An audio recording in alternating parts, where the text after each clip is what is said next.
ជំរាបសួរសួស្តីអ្នកទាំងអស់គ្នាសូមស្វាគមន៍មកកាន់ Channel Melon Drama សម្រាប់វីដេអូនេះដែរគឺជាភាគទី23នៃសាច់រឿងគំនុះស្នេហ៍បងប្អូនភ្លោះមុននឹងចូលទៅដល់ក្នុងសាច់រឿងអត់មានសង្ឃឹមថាអ្នកទាំងអស់គ្នាមិនភ្លេចចុច Like Subscribe និងដាក់កណ្ដឹងឲ្យមានម្នាក់មួយណាកុំឲ្យខាតពេលយូរយើងទៅទស្សនាភាគទី23នេះពេញទាំងអស់គ្ន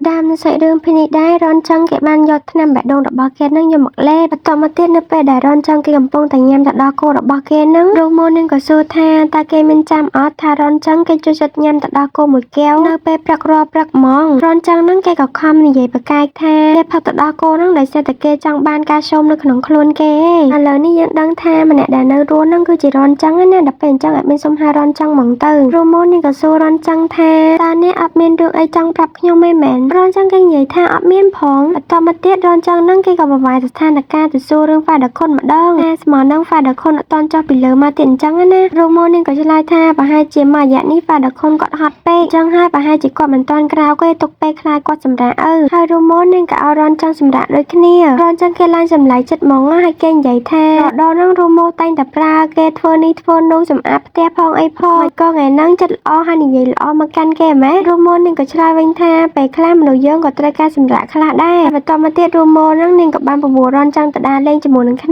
ានៅពេលដែលពួកគេទាំងពីរនាក់បានមកដល់សមុទ្ររស់មុននឹងក៏និយាយឡើងថារំលងផុតទៅអស់រយៈពេល10ឆ្នាំហើយប៉ុន្តែទីនេះវានៅតែស្រស់ស្អាតដដែលរនចង់គេក៏និយាយថាមានតែពួកយើងឯងដែលផ្លាស់ប្ដូរហើយរស់មុននឹងក៏និយាយពីអតីតកាលល្អៗរវាងនាងហើយនឹងរនចង់និយាយថាបើសិនជាពេលនេះរនចង់គេនៅរស់តើពួកគេអាចខ្លាចជាគូស្នេហ៍មួយគូអត់រនចង់គេលើអញ្ចឹងហើយគេក៏និយាយលេងសើចវិញថាគេមិននឹងអាចដឹងទៅព្រោះតែគេមិនមែនជារនចង់ផងហ្នឹងរស់មុននឹងក៏បន្តសួររនចង់ទៀតថាតើលោកចង់នៅក្នុងភូមិមីទីហ្នឹងអស់ពេញមួយជីវិតមែនរនចង់គេក៏ឆ្លើយថាប្រកាសហើយរស់នៅទីនេះគឺជាក្តីសម័យរបស់គេគ្រាន់តែចង់នៅក្បែរហ្វាដខុនមានហាងតូចមួយនិយាយទៅជីវិតបែបនេះគឺជាជីវិតដែលគេចង់មានរហូតមករស់មុននឹងក៏គិតក្នុងចិត្តតែម្នាក់ឯងថាដោយសារតែនេះគឺជាក្តីសម័យរបស់រនចង់អញ្ចឹងហើយនាងនឹងនៅកំដរគេនៅទីនេះអស់ពេញមួយជីវិតរបស់នាងតែម្ដងលេចមកមើលនៅក្នុងក្រុមហ៊ុនរនស៊ីគ្រប់វិញជំនួយការសាងគេបានមកប្រាប់សាលូថាការងារទាំងអស់ហ្នឹងគេបានរៀបចំរួចរាល់ហើយគេក៏បានរៀបចំការប្រជុំរវាងម្ចាស់ភាគហ៊ុនទាំងអស់នៅថ្ងៃស្អែកហើយដែរសាលូនាងក៏និយាយថ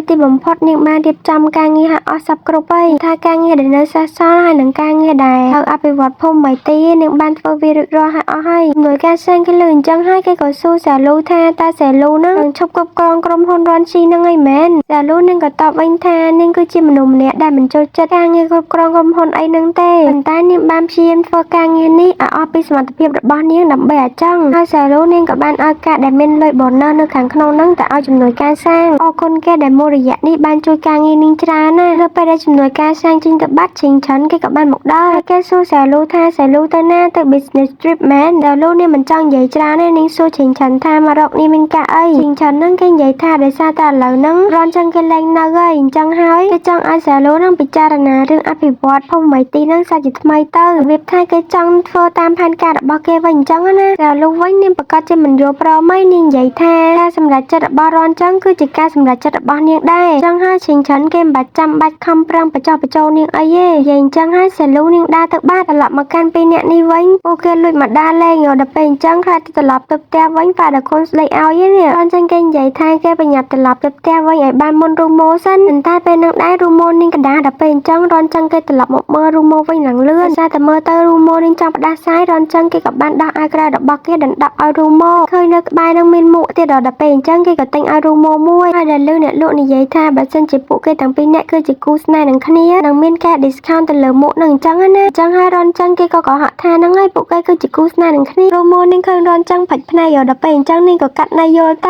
ៅហើយនាងនិយាយថាហ្នឹងហើយពួកយើងគឺជាគូស្នេហ៍នឹងគ្នាបន្តមកទៀតរូម៉ូនាងក៏បានទិញមួកមួយទៀតហ្នឹងយកមកពាក់ឲ្យរនចង់ដែរនៅពេលដែលពួកគេបានមើលកញ្ចក់ហ្នឹងឃើញថាសាលូនាងនៅខាងក្រោយពួកគេសាលូនាងក៏សួរថាតើពួកគេទាំងពីរនាក់ហ្នឹងកំពុងតែដេតគ្នាមែនរូម៉ូនាងក៏បកស្រាយថាពួកយើងគ្រាន់តែមកដើរលេងឯងកុំឲ្យសាលូនឹងយល់ច្រឡំអីសាលូនាងក៏ប្រាប់រូម៉ូថាកុំខ្មាស់អៀនអីបើសិនជាដេតប្រាប់ថាដេតទៅហើយសាលូនាងឃើញអារនចង់ប្រឡោហើយដល់ពេលអញ្ចឹងនាងក៏និយាយថាឲ្យគេនឹងរៀបចំខ្លួនឲ្យស្អាតបាតផងដល់ផ្ទះវិញកុំភ្លេចបោកក្អាហ្នឹងណាដោយសារតែរនចង់គេចង់ឃើញប្អូនរបស់គេស្អាតហើយរនចង់គេហៅឈ្មោះសាលូអញ្ចឹងណាសាលូវិញនាងតបវិញថាយើងប្រាប់ឯងប្រមាណដងហើយថាកុំឲ្យហៅយើងអញ្ចឹងឯងត្រូវហៅយើងថាបងថ្លៃមិនត្រូវបន្តមកទៀតសាលូនាងក៏បានហុចកងដៃមួយទៅឲ្យរូម៉ូហើយនាងនិយាយថា ឥឡូវហ្នឹងពួកយើងគឺជាគ្រួសារតែមួយទេកងដៃនេះជាកាដូសម្រាប់រូម៉ូបើសិនជាថ្ងៃក្រោយរូម៉ូនាងរៀបការជាមួយនឹងរនយ៉ាងកុំភ្លេចហៅនាងផងណានាងប្រកាសជាមានកាដូដ៏ធំមួយសម្រាប់ពួកគេទាំងពីរនាក់មកមើលនៅក្នុងភូមិម៉ៃទីវិញអ្នកភូមិម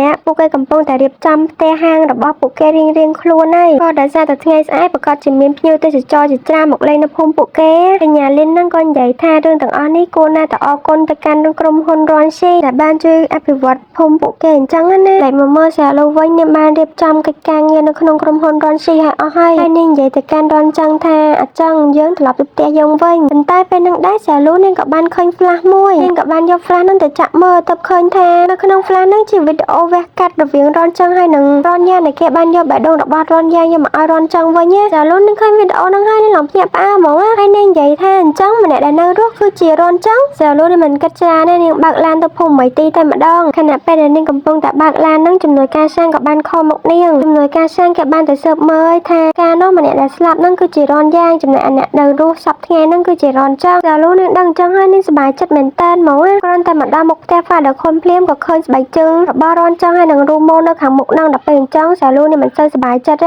េសាឡូនាងបានដើរចូលទៅខាងក្នុងហើយអញ្ចឹង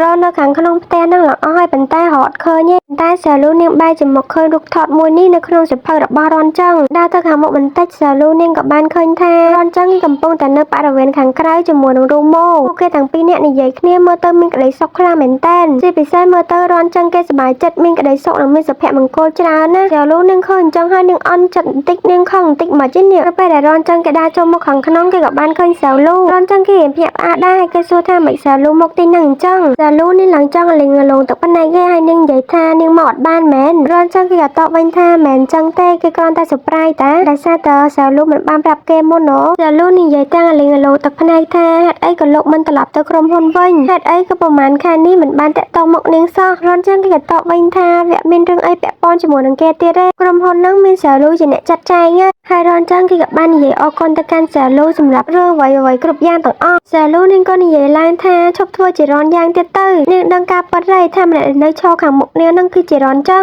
ងវិញគេមិនទទួលស្គាល់ទេគេនិយាយថាសាឡូហ្នឹងនាងកំពុងតែនិយាយពីអីហ្នឹងគេមិនយល់ទេសាឡូនាងក៏សួរថាអញ្ចឹងបងមករស់នៅទីនេះក៏ដោយសារតែការស្លាប់របស់រនយ៉ាងឬមួយក៏បងមករស់នៅទីនេះក៏ដោយសារតែរូម៉ូរនចឹងគេក៏តបវិញថារឿងទាំងអស់ហ្នឹងវាមានតាក់ទងអីជាមួយនឹងរូម៉ូទេសាឡូនាងលើអញ្ចឹងហើយនាងនិយាយបដាយំបដាទៅកាន់រនចឹងថាអញ្ចឹងតើបងធ្លាប់ដែរគិតពីអារម្មណ៍របស់ខ្ញុំអត់រយៈពេល3ខែនេះខ្ញុំតែងតែមើលថាក្រុមហ៊ុនរនស៊ីក្រូខ្ញុំបានធ្វើរឿងអ្វីៗគ្រប់យ៉ាងសម្រាប់បងជាច្រើនប៉ុន្តែសម្រាប់បងវិញបែរជាមករស់នៅទីនេះជាមួយនឹងមនុស្សស្រីផ្សេងអញ្ចឹងអូនគឺជាប្រពន្ធរបស់បងរនចឹងគេក៏តបវិញថាគេអរគុណសាឡូដែលបានធ្វើរឿងជាច្រើនសម្រាប់បងប្រុសគេអរគុណសាឡូជំនួសគាត់ប៉ុន្តែគេនៅតែបញ្ជាក់ទៀតថាគេមិនមែនជារនចឹងទេហើយនឹងរនចឹងគេបំរុងនឹងដើរទៅប៉ុន្តែសាឡូនាងខាត់នាងសួររនចឹងថាអញ្ចឹងមិនក៏បងធ្វើបែបនេះចំពោះខ្ញុំអញ្ចឹងខ្ញុំបានបោះបង់ក្តីស្រមៃរបស់ខ្ញុំដែលរៀនតន្ត្រីមករៀនខាងគ្រូពេទ្យថ្នាំពេទ្យអីនេះក៏ដោយសារតែបងដែរខ្ញុំជំនះជួយក្រុមហ៊ុនរនស៊ីខ្ញុំក៏បានជួយគ្នាជាមួយនឹងប៉ារបស់ខ្ញុំទៀតអញ្ចឹងខ្ញុំបានធ្វើរឿងជាច្រើនសម្រាប់អ្នកប៉ុន្តែអ្នកវិញហេតុអីក៏ចាក់ចេញពីខ្ញុំអញ្ចឹងរនចឹងគេក៏និយាយថារឿងរវាងអ្នកហើយនឹងរនចឹងមិនមែនជាក្តីស្រឡាញ់ទ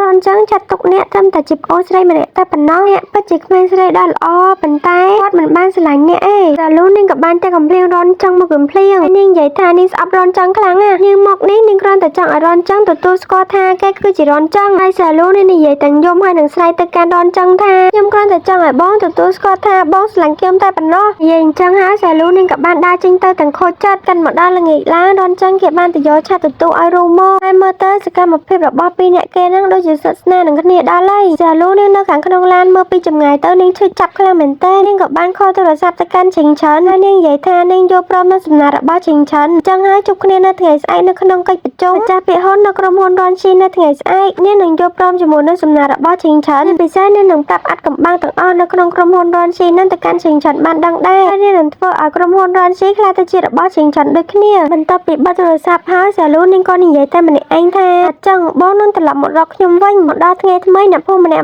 ់នឹងត្រៀមខ្លួនសម្រាប់ទទួលអ្នកទេសចរនឹងឡើងកក់ក្ដៅហ្មងប៉ុន្តែនៅពេលដែលឡានដឹកភ្ញៀវទេសចរបានមកដល់ពួកគេចូលទៅឃើញថាអត់មានសូម្បីតែមនុស្សម្នាក់អញ្ចឹងហើយម្នាក់នឹងរៀងស្រឡាំងកាំងសង្ហាចិត្តដែរហ្នឹងហើយអ្នកគេនេះកំពុងតែមើលព័ត៌មានឯងអ្នកកាសែតក៏បានសម្ភាសសួរសាឡូថាអីក៏សាឡូនេះមិនឈប់ការអភិវឌ្ឍភូមិម៉ៃទីអញ្ចឹងសាឡូនេះក៏តបវិញថាដោយសារ សារតានាងមានផែនការថ្មីដែលល្អជាងនេះហើយកសែតនឹងក៏បន្តសួរទៀតថារែងផែនការនេះគឺជាផែនការដែលស្វាមីរបស់អ្នកនាងគាត់ចង់ធ្វើមុននឹងគាត់ស្លាប់ហើយហេតុអ្វីក៏អ្នកនាងរកផែនការនេះចេញភ្លាមងាយម៉េចចាលូនាងក៏បានសម្លឹងមើលកាមេរ៉ាហើយនាងនិយាយថារឿងទាំងអស់នេះគឺអាស្រ័យលើអ្នកឯងនាងចង់សង្កត់ធ្ងន់មកកាន់រនចឹងនឹងឯងមកវិញនាងកំពុងតែភ័យដោយសារតែនាងមិនដឹងថាត្រូវដោះស្រាយជាមួយនឹងអ្នកភូមិម៉េចហើយដល់គាត់ក៏សួររនយ៉ាងថាយើងឮថាម្សិលមិញចាលូនាងបានមករកឯងតែឯងបាននិយាយអីខ្លះជាមួយនឹងនាងរនចឹងគេក៏តបវិញថាអត់មាននិយាយអីទេហើយដល់ខ្លួនវិញគាត់ក៏បារម្ភដែរដោយសារតែគាត់មិនដឹងថាត្រូវដោះស្រាយជាមួយនឹងអ្នកភូមិទាំងអស់នោះយ៉ាងម៉េចទេចំណែកឯសិនចាងវិញចាលូនាងក៏បានឲ្យសិនចាងហ្នឹងគេចាក់ចេញពីក្រុមហ៊ុនទៀតរងហើយរនចឹងគេមិនដឹងថាត្រូវតាក់ទងឲ្យណាគេដើម្បីជួយគេនេះរនចឹងគេក៏គិតតែម្នាក់ឯងថារនយ៉ាងបើសិនជាពេលនេះគឺជាឯងតែឯងនឹងដោះស្រាយរឿងនេះដោយរបៀបណាទៅអ្នកភូមិទាំងអស់គ្នាក៏បានមកដល់មុខផ្ទះរបស់ប៉ាដាខូនរូម៉ូនាងក៏ចេញទៅសម្របសម្រួលប៉ុន្តែអ្នកភូមិទាំងអស់ហ្នឹងគឺថាខឹងជាមួយនឹងរូម៉ូខ្លាំងមែនតើពួកគេនិយាយថាពួកគេខំទុកចិត្តរូម៉ូដោយសារតែរូម៉ូក៏ជាអ្នកភូមិនៅក្នុងភូមិម៉ៃទីនឹងម្នាក់ដែ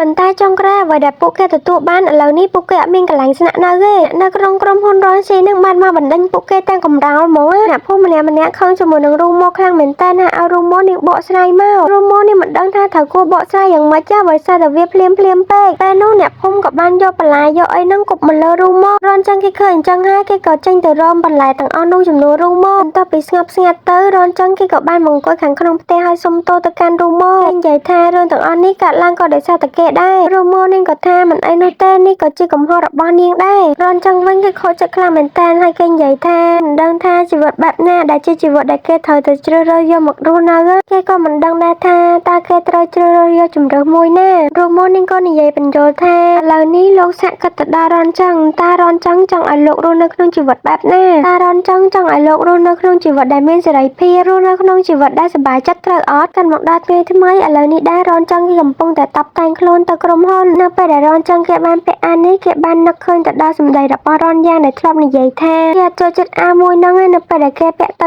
ៅមានអារម្មណ៍ថាអាក្រក់ខ្លាំងណាស់ឃើញអញ្ចឹងហើយរនចឹងគេក៏បានដាក់អាវកានឹងចេញហើយពាក់អាវក្រៅតែម្ដងហើយនេះដែររនចឹងគេបានមកដល់ក្រុមហ៊ុនហើយចាំពេលដែលសាលូនាងកំពុងតែសញ្ញាកិច្ចសន្យាជាមួយនឹងឈិងឆាន់រនចឹងគេមកដល់គេក៏ខាត់ការសញ្ញាកិច្ចសន្យាមួយនោះសាលូនាងឃើញរនចឹងហើយនាងក៏អញ្ញាមហើយនាងនិយាយថានាងដឹងថារនចឹងនឹងមកទីនេះដើម្បីខាត់នាងប៉ុន្តែពេលនេះឥឡូវនេះវាហួសពេលហើយឯកសារនេះវាបានអព្រូហើយប៉ុន្តែតតរនចឹងគេរស់ឡើងវិញទើបឯកសារនេះលែងមានន័យសាលូនាងក៏ប្រាប់ឲ្យឈិងឆាន់ទៅចាំខាងក្រៅទៅចាំទទួលតែដំណឹងល្អពីនាងទៅរនចឹងគេអង្គុយចុះហើយគេនិយាយថាគេមកថ្ងៃនេះគេមានចំណុចសំខាន់ពីរចំណុចទី1តកតងទៅនឹងការអភិវឌ្ឍភូមិម៉ៃទីរនចឹងគេថាគេបានផ្ញើឯកសារទាំងអស់ទៅកាន់អ្នកគ្រប់គ្នាហើយអញ្ចឹងហើយនៅពេលដែលអ្នកគ្រប់គ្នាមើលហើយប្រកាសជាដឹងថាត្រូវធ្វើអីបន្តហើយសាលូនាងក៏តបថាទោះបីជាម្ចាស់ពាក្យហ៊ុនទាំងអស់យល់ព្រមប៉ុន្តែនាងមិនយល់ព្រមទេបើសិនជានាងមិនយល់ព្រមរនចឹងគេក៏មិនបានសម្រេចដែរក៏ដោយសារតែនាងគឺជាម្ចាស់ពាក្យហ៊ុនធំនៅទីនេះរនចឹងគេក៏និយាយចំណុចទី2គេថាពាក្យហ៊ុនដែលរនចឹងគេបានផ្ទេរឲ្យហ្នឹងគឺផ្ទេរឲ្យទៅកាន់ Father Khon មិនមែនផ្ទេរឲ្យទៅកាន់សាលូទេហើយសាលូនេះមិនបានមើលកិច្ចសន្យាហ្នឹងឲ្យបានច្បាស់លាស់ទេមែនគេអរគុណទៅកាន់សាលូខ្លាំងមែនតើសម្រាប់ប្រហែលខែនេះប៉ុន្តែអ្នកត្រូវបានដកចេញហើយសាលូនឹងលឺអញ្ចឹងហើយនាងក៏សើចហើយសាលូនឹងមើលទៅពេញចិត្តនឹងអត្តចរិតដែររនចឹងគេធ្វើឥឡូវហ្នឹងឡប់មកដល់ផ្ទះវិញ Father Khon គាត់ក៏អរគុណទៅកាន់រនចឹងគាត់និយាយថាបើសិនជាអ្នកភូមិទាំងអស់បានដឹងគាត់ជាសប្បាយចិត្តហើយក៏ទៅសារមកកាន់រនចឹងខ្លាំងរនចឹងគេសួរ Father Khon ថាតើ Father Khon មាននឹករនយ៉ាងអត់ Father Khon សួររនចឹងវិញថាតើឯងនឹករនយ៉ាងមែនសាច់រឿងក៏បានស្ម័យយើងឃើញថានៅពេលដែលរនចឹងគេបានមកមើលសាកសពរបស់រនយ៉ាងគេធ្វើចាប់ខ្លាំងមែនតើហើយគេនិយាយស្ដីបន្ទោសឲ្យខ្លួនឯងជាច្រើនគេនិយាយទៅកាន់រនយ៉ាងថាក្រែងឯងតែងតែចង់ឈ្នះយើងហីទីពិសេសគឺឯងស្អប់យើងជាងគេឥឡូវនេះឯងក្រោកឡើងមកក្រែងឯងតែងតែចង់ខ្លាចជាបងប្រុសរបស់យើងត្រូវអត់ឥឡូវនេះឯងក្រោកឡើងមកយើងយកព្រមឲ្យឯងធ្វើជាបងប្រុសរបស់យើងហេតុអីក៏ឯងចាក់ចេញចោលយើងហើយទុកឲ្យយើងនៅតែម្នាក់ឯងអញ្ចឹងហេតុអីក៏មិនទុកឱកាសឲ្យយើងបានសុំទោសឯងអញ្ចឹងមានរឿងជាច្រើនយើងចង់និយាយសុំទោសទៅកាន់ឯងហេតុអីក៏ឯងទៅចោលយើងហើយមិនទុកឱកាសឲ្យយើងអាចតបស្នងសងគុណឯងវិញទៀតតើយើងអាចប្រឈមមុខនឹងខ្លួនឯងបានដោយរបៀបណាតើនិយាយទៅរនចឹងគឺស្ដីបន្ទោសឲ្យខ្លួនឯងជាច្រើនហ្មងដល់ខ្លួនក៏មកនិយាយលងលោមឡើងមកដល់ពេលបច្ចុប្បន្នវិញរនចឹងគេនិយាយថាតាំងពីគេមានបេះដូងរបស់រនយ៉ាងមកគេតែងតែលើរនយ៉ាងនិយាយចិត្តតិចគេរហូតនិយាយពីរឿងគេសប្បាយចិត្តនិងនិយាយពីរឿងដែលគេមិនសប្បាយចិត្តបាទដល់ខ្លួនក៏និយាយថារនយ៉ាងតែងតែបែបនេះបាទដល់ខ្លួនក៏សួររឿងរូម៉ូថាតើរនចឹងនឹងចង់ដោះស្រាយមកជាមួយនឹងរូម៉ូចង់លាក់រឿងនឹងជាមួយនឹងរូម៉ូអស់មួយជីវិតមែនរនចឹងគេក៏និយាយថាប្រហែលជារូម៉ូនាងបានដឹងការពិតហើយបាទដល់ខ្លួនក៏ជំរុញលើកទឹកចិត្តឲ្យរនចឹងនឹងគេនិយាយប្រាប់ទៅកាន់រូម៉ូផ្ទាល់មាត់គេតែម្ដងទៅណាមួយរូម៉ូនឹងគឺជា ក្មេងស្រីល្អចឹងហើយឯងកុំធ្វើឲ្យនាងឈឺចាប់ម្ដងទៀតអីរនចឹងវិញគេភ័យខ្លាចថារូម៉ូនឹងបដិសេធចំពោះគេប៉ារ៉ាខុនក៏និយាយលើទៅចិត្តទៅកាន់រនចឹងគាត់ថារនយ៉ាងទោះបីជាគេទុនខ្សែពិតមែនលេងសើចលេងអីអញ្ចឹងណាប៉ុន្តែសិនជាគេចង់ធ្វើអ្វីមួយគេនឹងជំនះធ្វើវាតទៅបានហ្មងហើយបើសិនជាគេគ្មានឱកាសទេគេនឹងបង្កើតឱកាសដោយខ្លួនឯងចឹងហើយឯងក៏ដូចគ្នាអញ្ចឹងឯងគួរនៅតែសាកល្បងធ្វើរឿងដែលឯងចង់ធ្វើនេះគឺជាចិញ្ចៀនដែលយើងបានប្រគល់ទៅឲ្យម៉ាក់របស់ឯងម៉ាក់របស់ឯងក៏បានប្រគល់ចិញ្ចៀននេះទៅឲ្យរនយ៉ាងដើម្បីឲ្យគេទុកឲ្យមនុស្សស្រីដែលគេស្រឡាញ់ឥឡូវនេះរនយ៉ាងគេបានប្រគល់ចិញ្ចៀននេះឲ្យទៅឯងហើយយើងគិតថាទាំងម៉ាក់របស់ឯងទាំងរនយ៉ាងសង្ឃឹមថាឯងអាចសម្រេចចិត្តឲ្យលឿនទៅរនចឹងវិញគេបានអង្គុយមើលអញ្ជើញនឹងឡើងយូរហ្មងណាកលែកមកមើលសាឡូវិញនាងបានជិះឡានខ្មៅមួយមកដល់ភូមិមីទីតាមទាំងមើលទៅមានបរិសុទ្ធខ្មៅប្រមាណអ្នកមកទៀតផងពួកគេទាំងអស់គ្នានឹងសុទ្ធតែហៅសាឡូថាម៉ាដាមសាឡូនឹងក៏សួរពួកគេថាតើដឹងអត់ថាពួកគេមកទីនេះដើម្បីអីរ៉ាឲ្យខ្មៅនឹងក៏និយាយថាពួកគេដឹងហើយបន្ទាប់មកទៀតពួកគេក៏បានចេញទៅធ្វើការងាររៀងៗខ្លួនបាននិយាយពីទឹកមុខរបស់សាឡូក្នុងឈុតនេះវិញមិនណយទេណាហ្នឹងហើយអ្នកនរគ្នាសម្រាប់រឿងគំនូរស្នេហ៍បងប្អូនភ្លោះភាគទី23នេះអេដមីនក៏សូមឆ្លើយតតែប៉ុណ្ណឹងសិនជួបគ្នានៅវីដេអូក្រោយដែលជាភាគបញ្ចប់ណាអរគុណច្រើនអ្នកនរគ្នាសម្រាប់ការទស្សនាភាគនេះតាំងពីដើមមកដល់ចប់បើសិនជាអ្នកនរគ្នាចូលចិត្តការសម្ដែងរបស់អេដមីនកុំភ្លេចជួយឧបត្ថម្ភនិងលើកទឹកចិត្តអេដមីនតាមរយៈ QR Code មួយនេះផងណាអរគុណច្រើនអ្នកនរគ្នាជួបគ្នានៅវីដេអូក្រោយបាយបាយ